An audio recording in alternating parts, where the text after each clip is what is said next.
Hello and welcome to the episode 7 of the Hyperthesis podcast. My name is Feely, I'm Patrick. And I'm Liam. and today we're going to be talking about one of the most important sense and the input that we have, which is sounds. But before we get into that, let's go into the interesting topics or things we have found in the past week. I have a topic, if you guys don't. Yeah, so last week we talked about dark matter, and specifically ways you can detect it. So Patrick used to study kind of, I don't know if this is the terminology that you use, but there's different ways you can detect dark matter. There's kind of dark matter particles that you can look for, but there's also kind of macroscopic chunks of dark matter throughout the universe you can look at, and you can see kind of you can see them through gravitational lensing, can't you? Yes. Yeah, so that's one way to do it. But there's this paper that was put out recently that proposed a kind of new way to directly detect dark matter, and it's through shock waves in stars. So the idea is that imagine you have imagine you have kind of like a clump of dark matter around the size of an asteroid, and they call this a dark asteroid. So it's dark matter. If you want to get an overview of that, listen to our last episode.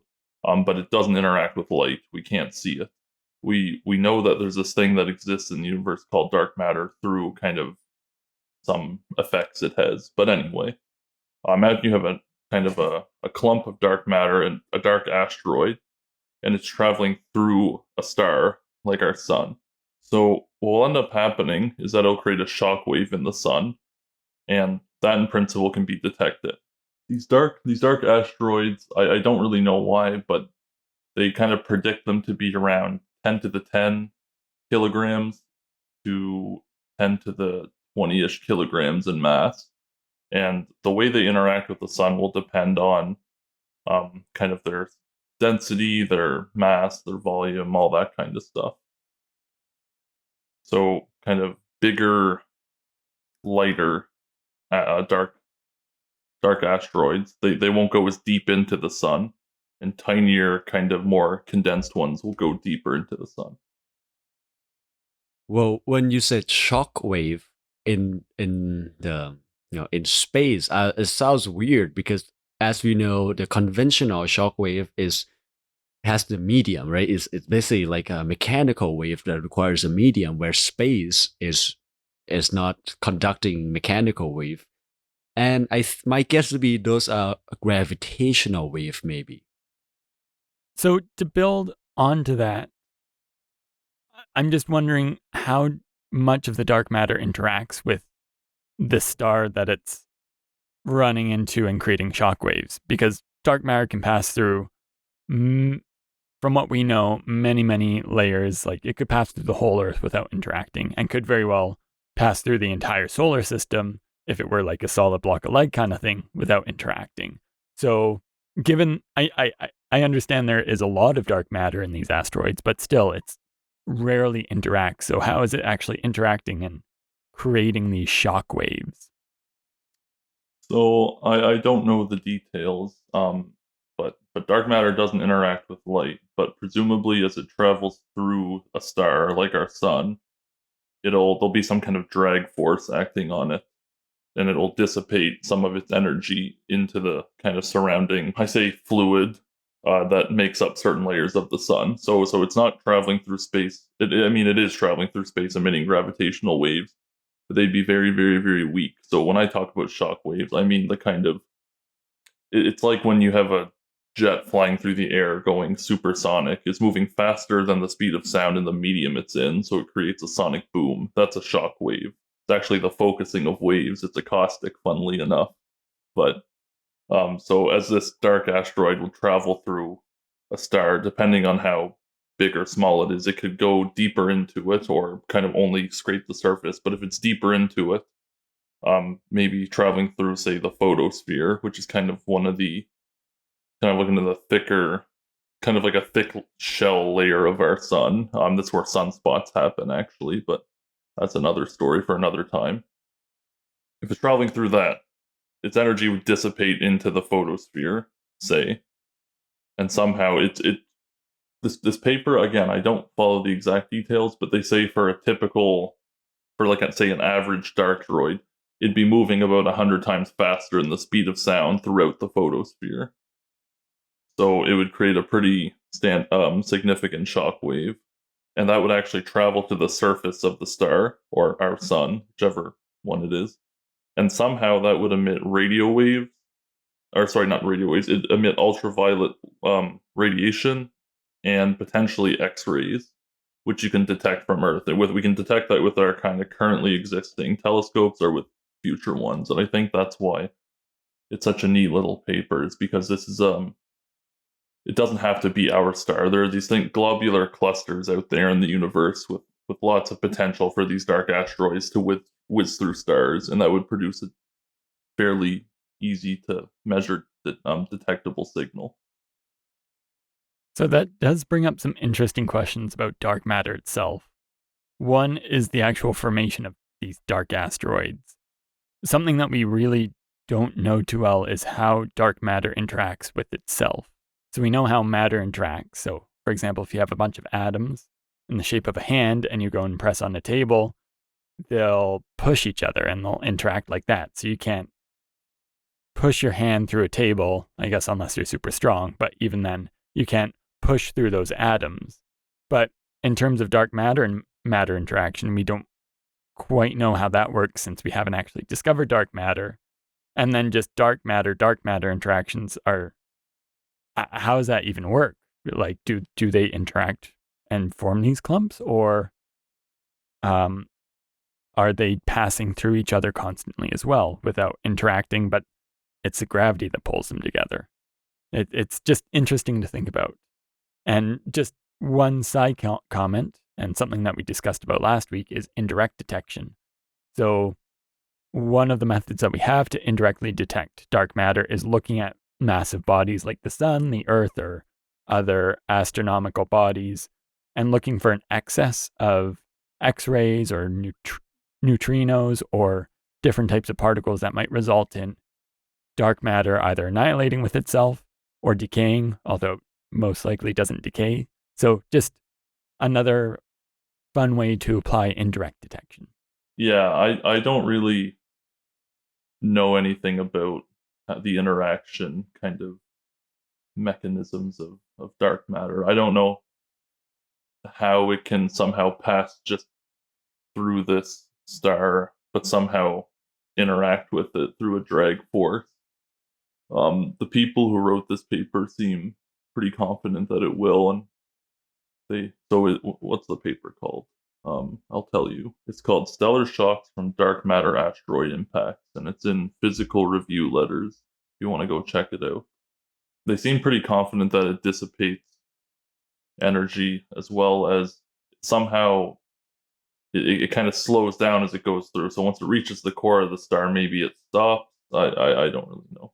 Well, to me, it just sounds strange. Right? It's like, oh, there's an asteroid with a lot of dark matter surrounding it. That's like, well, the premise is pretty unlikely. It is like, sure, maybe the universe is huge enough. Murphy's law. Okay, there's some asteroid with huge amount of dark matter. No, of course, somewhere. No, it's not an asteroid with dark matter around it. It's a clump of dark matter creating an asteroid. If that makes any sense. So you mentioned that it can get up to 10 to the 20 kilograms. So that's a pretty big weight. For reference, our moon is 10 to the 22 kilograms. So that's no asteroid. That's a moon at this point. Yeah, that's a respectable size asteroid for sure. Now it sounds worse. Now you gotta dream up some clump of dark matter. It's like, well, what's the reason it would clump? I mean, there's a lot of questions onto it, right? Like, if it could clump, why would it not clump everywhere? Are dark matter in space inhomogeneous? Should that be homogeneous or inhomogeneous? There's so many questions that come up.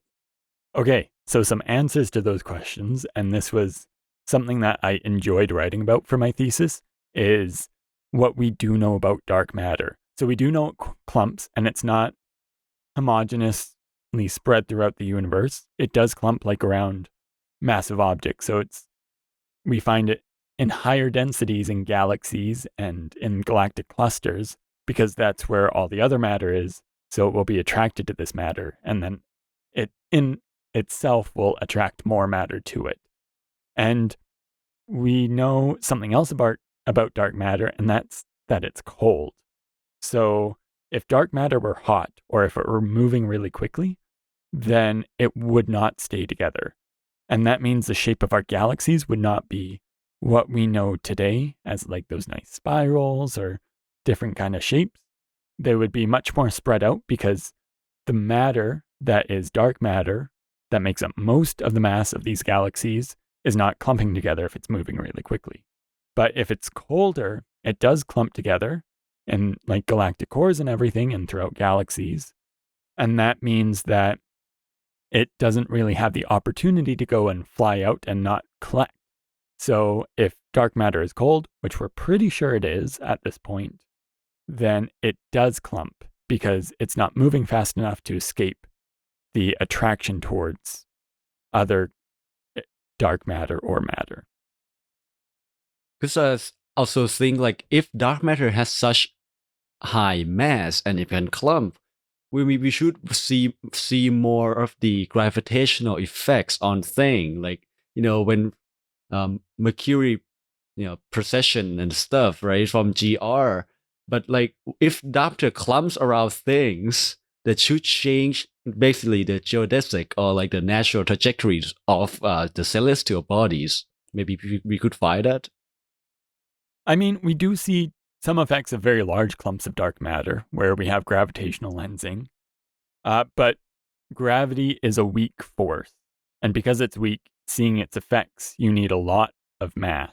And so, for example, a clump the size of a small moon, yes, that's massive to us, but trying to see the effects of that on very large galactic or intergalactic scales is pretty much non-existent. We have trouble seeing black holes that are not orbiting around stars or have stars orbiting around them, let alone these smaller clumps of dark matter.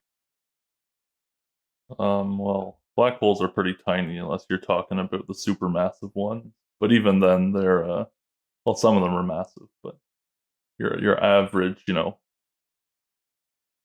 maybe 4 or 5 solar mass black hole is pretty tiny compared to some of these big stars and the supermassive black holes. So I think that's pretty good discussion on the shock wave. So now we're gonna move on the wave.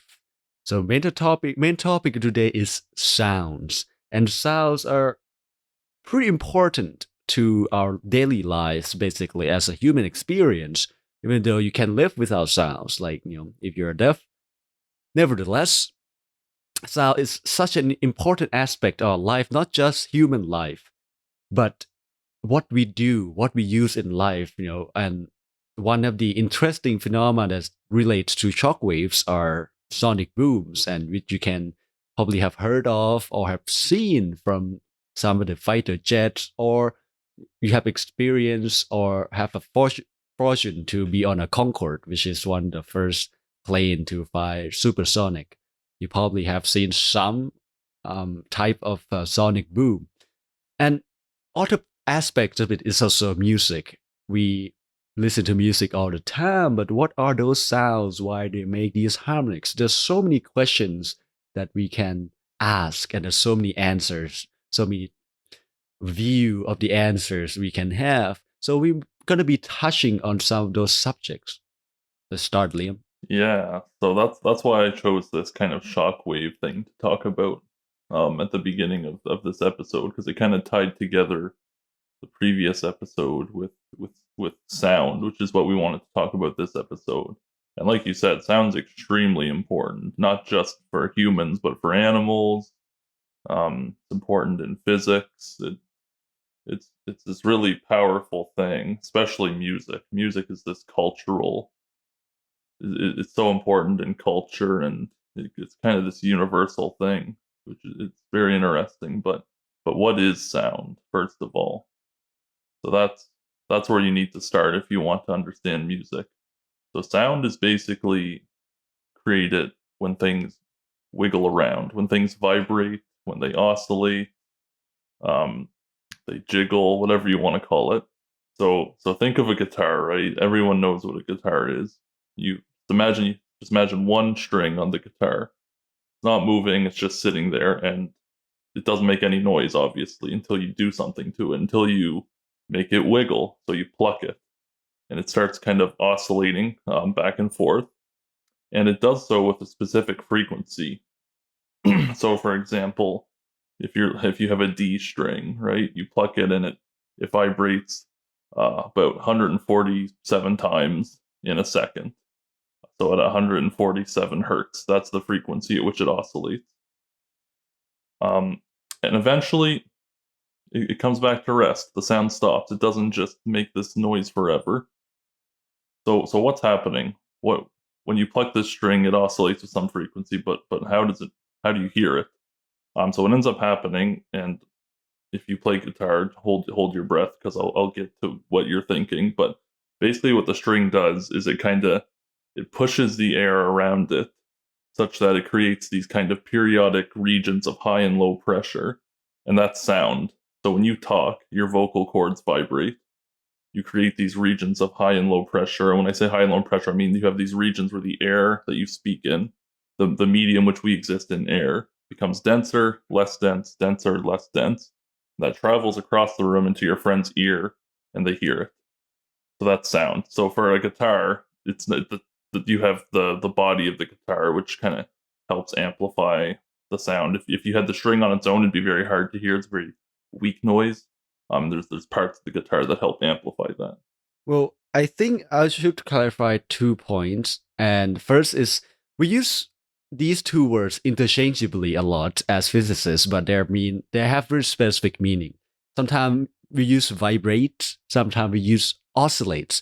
And actually, vibration is almost like a subset of oscillation because the vibrate is basically one mode of degree of freedom. You know, but oscillates are more general. If you have something that move back and forth, it can oscillate, but that doesn't necessarily mean it's vibrating, right?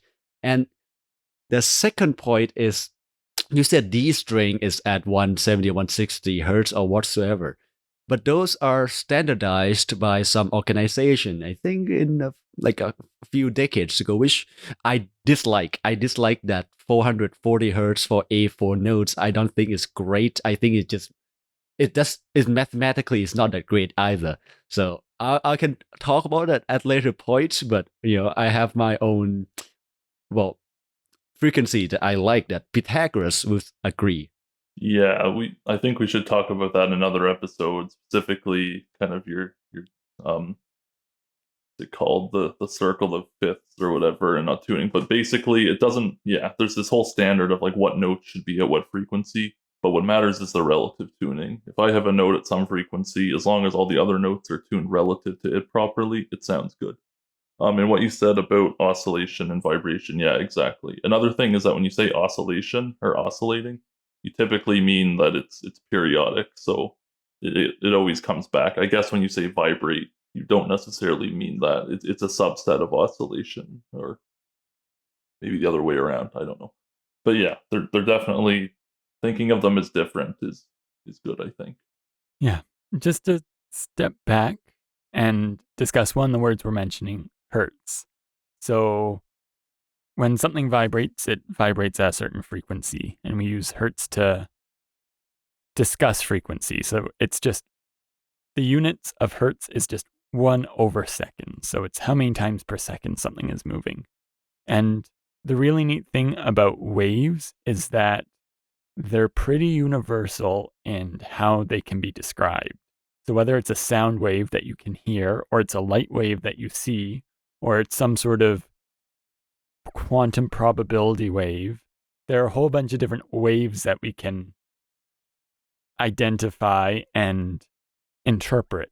And to really get into their components and talking about their frequency, we use the hertz. And so the hertz was named after Heinrich Rudolf Hertz, who was the first person to prove that electromagnetic waves actually exist. So those are just light waves. So the light that you see is a wave. And so Hertz was first people to actually show, hey, light is a wave. And now we use the terminology Hertz for any type of wave to describe it. Yeah, and that's what's really cool about instruments and music, is that because of this kind of universal wave behavior, a guitar or a piano or whatever, it's a little physics experiment that you spend your whole life mastering. So I think that's really cool. And all three of us here actually play instruments. I don't know how many you guys play, but I play 1.5, I'd say. Um, I know Feely plays classical guitar. I know Patrick plays the trumpet and the bagpipes, similar to myself. There's a lot of theories on different instruments. I'm actually reading on this book that kind of like the physics of instruments and music and such, and they have very interesting way to view things. Like what Liam mentioned before about like, oh, the tuning is just relative, but how relative? I think they call it a different temperament. They actually like, well, how each note is separated. But we can talk about it in when we talk about more focused on music in other episode. But yeah, there's actually many ways in different cultures they classify notes, or like, how you say A to B. What's the ratio, or is that supposed to be a ratio? Some people have different things to do. But just getting back into more of sounds, and not even just sound, just mechanical wave, which, as we know, is commonly known in sound. It's not just what we hear, but if you think of even something like earthquakes, it's more related to shockwave, right? Those are mechanical waves that travel through solids, and they're actually faster and can be destructive. Tsunamis, other earthquakes, and such. Yeah, so mechanical waves don't have to be sound waves, I guess. But yeah, so the one thing I should also clarify. So sound travels through the air, which is gas, but it doesn't have to. It can travel through liquids and solids, and the way it travels depends on the medium it travels through. If you want sound, you need a medium. If you're in space, that's why they always say no one can hear you scream in space, because there's no gas that surrounds you. There's no medium. If you talk, your vocal cords vibrate. There's no air for them to vibrate. And so when you hear a sound, another thing to clarify is that specifically you're hearing you're hearing the amplitude and frequency, I guess, is one simplified way to think about it. So the closer you are to something, the louder it gets, and that's kind of the amplitude. So that's how kind of big the sound wave is. But the kind of pitch you hear has to do with the frequency.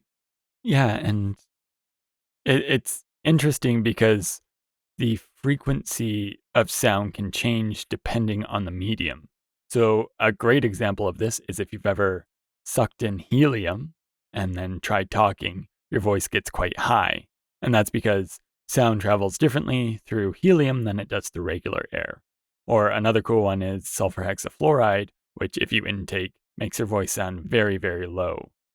And the other interesting about having sound travel differently through different mediums is that it's able to be reflected and refracted depending on the medium. So you can actually have reflections of sound, which I'll get into a little bit later because there's some super cool stuff that happens, especially in the ocean when sound tries to travel. So one thing I want to mention is how we hear sound. So how do we turn these kind of compression these waves of kind of slightly denser and slightly less dense air into a signal for our brain to interpret? So I'm no expert on the ear. I'll start by that. But essentially what happens is that your ear kind of has cone shape, and it kind of focuses the sound that occurs around you. So if your friend's talking to you, sound wave hits your ear, kind of gets focused deeper into it, and it hits this kind of the spirally shape. And I'm dumb and forget the technical name for it, but Cochlear. yes, exactly. Thank you, Patrick. Inside of it, you have this fluid, and what ends up happening is that the sound will vibrate. I'm pretty sure this is how it works. The sound vibrates kind of this tube, your cochlea, and that in turn vibrates the fluid that is in your ear. And that, or maybe it's the sound vibrates the fluid, and then there's all these hairs. There's thousands and thousands of little hairs on the inside of the cochlea. And what happens is that as this fluid vibrates, it kind of transfers it to those hairs, and certain ones pick up certain frequencies of sound, and then those create electric signals which go to your brain. Really, I think when I think about this, I think back to my high school biology, which may be too ancient. I thought we had something called eardrum, which basically transfer, basically take the vibration into the eardrum, and the eardrum send the signal, those vibrations to the three bones. I think the cochlea is one of them. So it's not just go through the. I remember I know it in my language. I know the name of those three in my language, but I think those are the one to actually convert that to the signal. That's why we can have these bone conduction speakers where I just go directly to those bones. Yeah. Sorry, I completely forgot about that when I was saying it. So the sound hits this membrane, your eardrum, and through some bones, little tiny bones or whatever, it will transfer the sound waves to the fluid in your ear, which kind of transfers it to these hairs. I think Patrick probably knows a lot better than I do, so I'll let him talk about it. Yeah, so there are three bones. I think it's like the stirrup, the hammer, and something else. But they vibrate against one end of your cochlea. Now, the cochlea kind of looks like a snail shell or a cinnamon bun where it's all wrapped up. And the really neat thing is that depending on the frequency of the sound, those pressure waves that the bones tapping against the cochlea create travel different amounts depending on their frequency. So that means for very low frequency, which are able to travel further within the fluid within the cochlea in your ear, they'll go further, and so that will trigger hairs towards the end of the spiral, whereas high-pitched sounds can't travel as well through this medium. So that means they stop further towards the front where the tapping is going on of the cochlea. And so that's how we can differentiate between frequencies is our brain knows, okay, if these hairs way in the back are triggered, that's going to be a very low frequency sound, so we'll hear a low frequency. And if it's a lot of hairs are just triggered right at the front of the cochlea, then that's a very high-pitched sound. So based on the input from all these hairs in the cochlea, we can determine what the frequency is. What's the range of human hearing? I think it's like 20 to 20,000 hertz or so. Yeah. So that's I also think that's interesting. Is the older you get, the worse your hearing tends to get, especially if you play a very loud instrument like myself. And what ends up happening is that this maximum range, these very high frequency sound waves around 20,000 hertz, that kind of upper limit starts lowering and lowering and lowering until the point where you can't hear certain ones. So it'd be something's wrong with my dad's car and we're driving and he can't hear it because it's a high pitched noise, but I can. For example, I think that's really neat too. Yeah, when you're younger, you can hear like high frequencies too, right? Like when I was a kid, I remember hearing these like high pitched noise all the time of like in certain machines, like maybe a fan or something. But growing up, it started to disappear. And more thing about those bones is that like those bone conduction headphones or glasses that make you can hear music through them. I was like always find those advertisements hilarious. Like, oh, you give someone in the street these huge, thick glasses. You're like, wow, what do you expect? I mean, if you know a bit about biology, like, yeah, that's probably due from bone conduction, right? To me, that's a little hilarious. And to back to a bit on machine part that kind of mimic our ear, right, to the first, well, not the first, probably not the first, but one of the first microphones was made with like I think they call it a diaphragm, which is a thin piece of metal that mimics our eardrum, but instead of putting it to bones and hairs, they actually exchange those vibrations into electric signal. So we can actually have the analog into it. And I think the first microphone was a little different. I think it has to do with everything. You have a turntable with the vinyl records, but before it became vinyl, is just the simply the pointy head would vibrate to the sounds that actually scratch some kind of surface to actually record the amplitude and the pitch of that sound. Yeah, it's interesting that you're talking about microphones, because before our electrical microphones that we had analog ones, which, and not just analog electricity, but we had this diaphragm thing that bounced up and down and would actually carve the sounds that you made into wax. And so if you spun, say, a wax cylinder around and then had this diaphragm and talked into it, then it would be able to record your sound. And so that's, I think it was it Thomas Edison who first did that? Who had these wax cylinders that actually recorded sound. And then it blew up and became the whole vinyl industry. But it's, microphones go back even before electricity. Yeah, so like you were saying, now what they do is they take some kind of mechanical wave sound and they produce it into an electrical signal. But so if you're on a stage singing into a microphone, that electrical signal goes to some speakers, and they kind of do the reverse. They change that electrical sound into mechanical, into kind of, well, they turn it into mechanical waves through the air, sound waves, but they kind of do it through by like how do they do it? I'm thinking of these very big speakers, like the big circular ones that kind of like bop in and out as the sound. That's how they produce the sound. They're just physically pushing the air to create these sound waves with the same pitch that you've spoken to the microphone. Well, yeah, but those they have to amplify it somewhere, right? So Yeah. if you remember back to the electronic class, it was like, well, there are a bunch of op amps and stuff. Well, just a bunch of electronic stuff that actually help amplify the signal. And also those come with noise and stuff. That's why those expensive speakers, why are they so expensive? Because they are very, very accurate and they probably can amplify a lot more. And there's more than quality of sound than just pitch and amplitude, right? I think when we talk in terms of physics, we tend to talk much about pitch and amplitude and whatnot.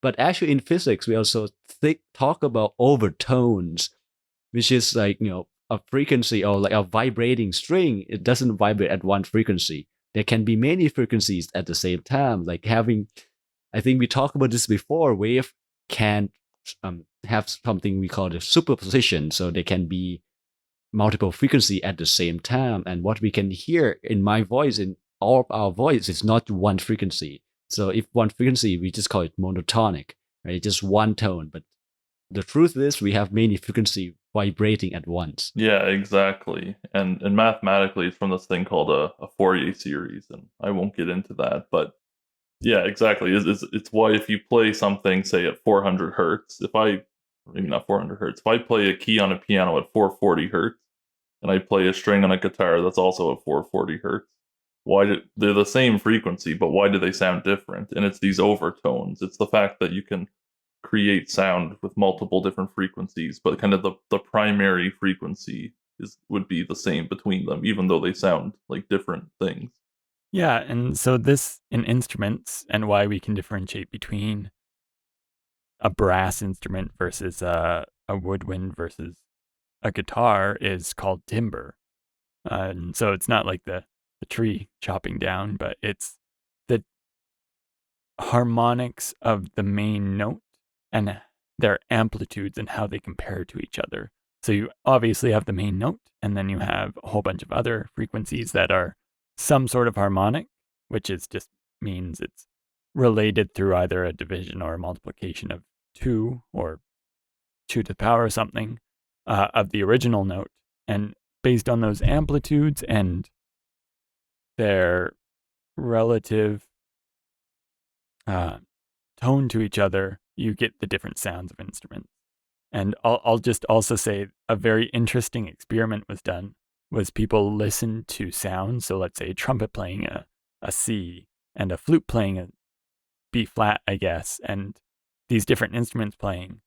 So they had them listen to these different notes. So it just starts playing and then stops. And then they cut the sound so that you only heard the second half of it. And it gets a lot harder to differentiate between the different instruments, because a lot of that timbre comes within the first striking of the note and doesn't stay sustained throughout the entire length of the note. Well, there's a reason the main one is called like the primary frequency, right? Because they have the most energy, where the rest they're the harmonics because they have the lower energy. So even though you strike you pluck a string, you can hear other harmonics or well. I'm used to calling it overtones in physics, but yeah, I think in music it's more known as timbre or I don't remember the other words. I think there's just far more intuitive words for it because overtone sound very scientific. But yeah, I feel like the physics of instruments, the musical instruments are pretty interesting. Like Liam mentioned Fourier series, and that's actually how a lot of people analyze piece of music. How do you know different notes work, and or like how many, like what notes are in a certain piece of music? And if you have seen some, well, it looks like a histogram, like bunch of bar graphs to see like, oh, this frequency is prominent. That is the result of a Fourier transformation, which really shows you which frequency instead of having it in a normal space. Yeah, it's this whole universality thing, right? About how these instruments are kind of little mini physics experiments. Fourier transforms show up in music, and I use them to study Hawking radiation. Very different things, but they kind of have the same kind of the wave stuff to them. It's all kind of related and similar. So yeah, sound has a lot of different. Sound depends on a lot of things, essentially. Depends on these overtones, it depends on the medium it's in, like, even when you speak, right? Why is everybody's voice is different? It has to do with the size of your vocal cords, how they vibrate, the shape of my mouth. If I have teeth or not, it'll change my voice. There's so many different factors. Yeah, and also your personality. Yeah. Well, one thing I want to kind of move on from the sounds too. I want to look at talk about a little bit on other types of mechanical wave that we might have experienced, right? So, like if you're in water, there are also a bunch of mechanical wave things used. Well, other creatures used to communicate, like dolphins has a frequency. We will call it sounds, but also mechanical wave in solids. I think I mentioned a little bit before about earthquakes. Earthquakes also are mechanical waves that travel to solid, and the medium actually determines the speed of mechanical wave.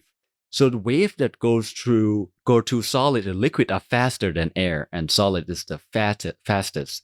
Is compared to things we know as like a, a normal item. If you throw a rock in air, it's pretty fast, but if you throw a rock in water, it's pretty slow. However, if you think of mechanical wave, it's opposite because sound, as we know, is a vibration or oscillation of molecules of medium. And if each molecules are closer together, like in solid, it can transfer faster. Yeah, that's exactly it. That's like, I don't know about you, but when I'm underwater in a lake or something and you hear a noise, it always sounds like instant compared to when you're outside and you talk. And I don't know, when you're talking over far distances, you can kind of the light that if I see someone out in a field playing an instrument, I can see them start and stop in whatever instant, not instantly, but pretty much instantly because light's very, very fast. But when they stop playing, you can still hear the sound for a slight amount of time. So when you're underwater, that amount of time would be reduced by a lot if some sound is produced very far away from you because it's a lot faster. And animals use this to communicate, like you said, like dolphins, sperm whales, all kinds of things. Yeah, the I think the prime example to actually experience in human experience that we experience different um, speed of waves are lightning and thunder. Sometimes when you see the lightning, it's instant, right? Like because light is so fast, and then you hear the thunder that came right after. Well, it might be you can actually like calculate how far those lightnings are from you from just like taking the duration between when you see the light and when you actually hear the sound, and I think that's pretty cool. Yeah, its sound typically moves at around 343 meters per second. So it's it usually, a good rule of thumb is that if you see lightning and you count, whatever you get divided by 3, and that's about how many kilometers that lightning struck from you. Yeah, I think since talk about speeds of sounds and stuff, we may have mentioned a bit on sonic boom and such. And sonic boom is kind of strange, right? It's like boom. What is that? And it happens when the source travel faster than the speed of the wave. So when the fighter jet goes above this, basically the sound wall, the speed of sound wall, so it goes past 343 meters per second, which is very, very fast. It breaks the sound wall and actually cause this the collapse into a cone, which I think Liam would be really eager to talk about it because it's acoustic. Yeah, so you can see me smiling. So essentially what happens is that as this plane goes faster than the speed of sound, a shock wave is a wave that's moving faster than the speed of sound. So it produces these kind of spherical waves from it, and you can think of these Doppler effect looking pictures. But what ends up happening is that this circular wave comes out of the plane, and as it produces the next one, the original one actually catches up to it, and you get this kind of this cone shape of this focusing of waves, where you get 2 sound waves focused together along this kind of cone. So that's why you don't hear a sonic boom. The plane whizzes by you, you don't hear anything, and then this cone shape that follows it catches up to you and reflects off the ground where you are, and you hear this big boom. It's this big, very highly peaked sound wave. Yeah, and it's actually a problem because when you pass a sound barrier, it's like Liam said, it's a focusing of sound. So the amplitude would be amplified. There'll be really high amplitude. So if you want to fly supersonic, you cannot fly low. So because it would break all the glass, because those are very, very loud, it's a loud pop. And it would break all the glasses, it would burst your ear. It's very dangerous. That's why when Concorde was introduced, like they found it's very, very loud. And you can't even fly much supersonic for long. And there's a lot of problem that come with the noise pollution, which is a big thing when it comes to aviation and such. Yeah, sonic booms, they're a big problem for supersonic flight. And actually, our story later will be related to that. But even like the sonic boom itself, you have to fly very high to avoid it affecting people down below, and you have to try and avoid flying over big cities, and even moving supersonically, the amount of like fuel you need triples. It's because of drag. The drag force just becomes so much more powerful. There is an interesting effect. I forget the name of it, but there's almost a barrier as you approach the speed of sound. So if you're in, say, a fighter jet or a plane, as you approach the speed of sound, the resistance or the drag that is produced by the air moving around the plane, it increases and increases. And then as soon as you hit the sound barrier, it decreases. So it's not quite as low as before the sound barrier, but there's this almost hump that you have to get over to go past the sound barrier. And it's this hump of drag. One more interesting thing I want to mention before we get to our story today is submarines, because I know Feely's old research was maybe a tiny bit related to submarines, but my father specifically was an electrician. He fixed submarine sonars, so I always really like submarines. So they're not the opposite of a sonic boom, but they're opposite in the sense that sonic booms are very loud and they come with these supersonic planes, but submarines are underwater. They move very slow and they want to avoid all sound. And they're an application of sound actually. Submarines are blind. They don't have windows, they don't have cameras usually. I don't think they do, at least. Maybe modern ones do, but the way they navigate through the ocean is with sonar. So sonar stands for sound navigation and ranging. And basically what a submarine does as it goes through the oceans, it sends out these wave packets of sound. They go and they kind of bounce off surfaces, they change as they travel through the water, they reflect, and then they return to the submarine. And based on how they change, the submarine can determine where the ocean floor is, where enemy ships or other submarines are. They can even detect noises created by ocean life, for example. Um, so I think that's very interesting. Yeah, submarines do literally so many things to avoid Hmm. being detected, and one of them is partly related to my former research on how to avoid cavitation and whatnot. But nevertheless, I want to put this thing out there. That thing we have not mentioned that I think I just briefly mentioned that we haven't talked about maybe in the next episode or further episode. We haven't touched on the Doppler effect, which I think is very very crucial. But we can talk about it later on. So in the purpose for the timing, so we should get to the story. But before that, I'll let Patrick talk about how to reach us. Okay, well, this is our 7th episode, so you can listen to the previous 6 episodes. We're on our podcast hosting service, which is anchor.fm. So you can find us at anchor.fm/hyperthesis, and there you can find out all our previous podcasts. You can also find us on Apple Podcast, I think is the right term now, Google Podcasts, Spotify, and we even are available in RSS feeds. You can also listen to us on Spotify, which is the parent company of Anchor. If you would like to reach out to us, we have an Instagram account. We are at the Hyperthesis, so you can send us messages, ask us questions, like our posts, and feel free to give us a follow, as we'll let you know when new episodes are coming out. You can also contact us at our email. It is at it's hyperthesispodcast@gmail.com. If you have suggestions for an episode, or if you would like to be on an episode, if you're an expert in a field, please let us know and we will get back to you.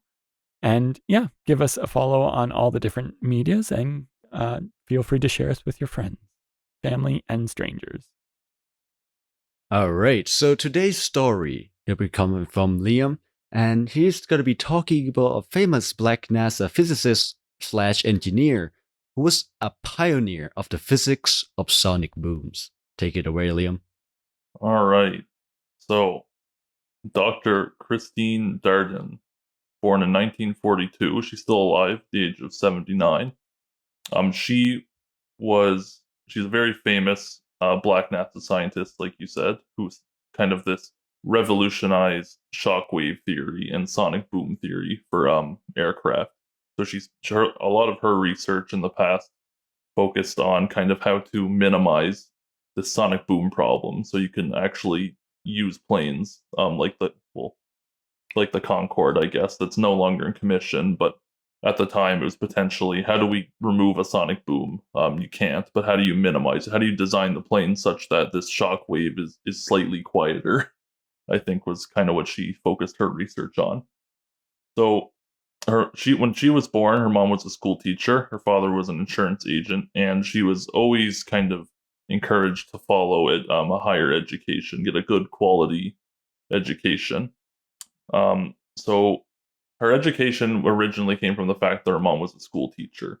So at the very young age of 3 to 4ish, she would always go to classes that her mom taught, and her mom taught, I think, elementary school. But still, you're getting into education early, and because of that, when she graduated from high school, she was her class valedictorian, um, and she was only 16 at the time, I believe. So that's already impressive in my eyes. And for many reasons, she's one of my favorite scientists. Just because during the time she'd overcome such adversity as being a woman in physics and science and engineering, woman in STEM, and second of all, being black, you had to deal with a lot of racism back in America during that time. And she actually was a big advocate for women's rights and black rights. So she went and participated in all those civil rights movement marches and fundraised and all kinds of stuff like that. That's always good to see. And I really, I mean, I got pretty lucky. I didn't have to overcome all kinds of stuff like that, but it's such an inspiration for me that I always look up to her. And I always cite her every chance I get in my stuff. Because I do a lot of kind of shockwavy things. So after she graduated high school, She received a scholarship to attend Hampton University, which is a historically black college, which was known as Hampton Institute at the time. And during her time there, again, she participated in a lot of these African American rights protests, and she graduated with a Bachelor of Science in 1962 in mathematics. So her bachelor was a math one. It wasn't a physics or engineering one. And she actually taught high school for a little while with it. But in 1965, she became a research assistant at Virginia State College, where she studied aerosol physics. So she's not quite into sonic boom stuff yet, but she's getting close. And she received her master in science there, and actually ended up teaching mathematics there a little bit. That same year, in 1967, she was hired by NASA as a data science analyst at the Langley Research Center. So she was this group of people called the human computers, and they were predominantly women, I believe. And kind of their goal was to double check and perform all of these calculations because computers were still kind of a new thing at the time. So a lot of these calculations that were done on rockets and planes and spacecraft or like satellites, they were all done by these women by hand, which is ridiculous to think about. I can't even imagine trying to do. I got my calculations aren't even that math heavy, I find, and without a big super calculator, I don't know how I would do them. But so she worked there doing that for a while, and she climbed the ranks as one with extreme drive does, and eventually in 1973 she was promoted to the position of aerospace engineer. So that's when she began focusing most of her research on sonic booms and shock waves and how to minimize them. So she worked on that for quite a while. And she came up with a lot of ways that, well, I guess it's obvious her research was focusing on how to minimize sonic booms. So she came up with a lot of interesting ideas and interesting designs on how to do that successfully.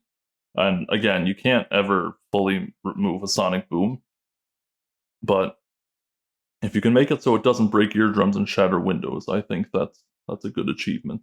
Oh, she also actually, something interesting that I found was she actually did a lot of, she kind of tied in environmentalism to her work. So as I mentioned, for the Concorde, say, if you have supersonic flight, you end up guzzling about 3 times the amount of fuel that you would need if you were having subsonic flight. So some of our research actually went into the environmentalism side of that and how to reduce costs, change your design so that you need less fuel or the drag force on your plane is less. A lot of aerodynamic kind of optimization. However, unfortunately, in 1998, the program got canceled by the U.S. government with very little warning and no press announcement. So she ended up kind of advocating that we need this development for an environmentally friendly, economically viable, high-speed civil transport. Because supersonic transport, it's a big thing. It's a big deal.